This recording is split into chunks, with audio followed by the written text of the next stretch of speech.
Ayan, gawa tayo ng koshari. Fry muna tayo ng onion. Pa-crispy lang natin. Ito na yung crispy fried onion. Set aside muna natin.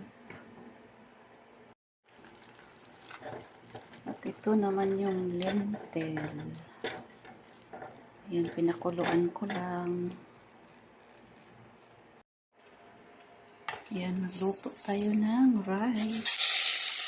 Maglagay lang ako ng konting mantika. Ikot-ikot lang saglit.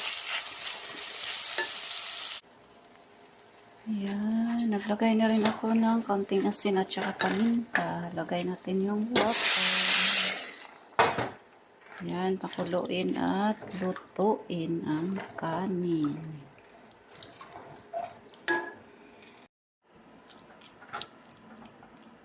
Ito naman yung pasta. Luto na. Ayan yung macaroni.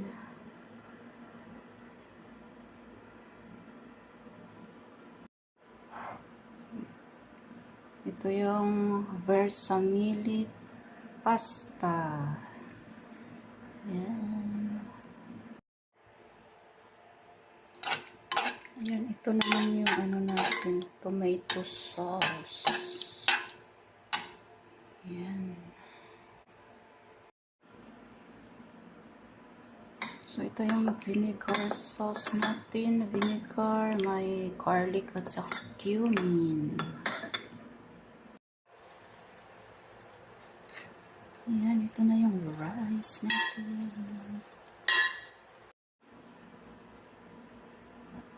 At ito naman yung itlog.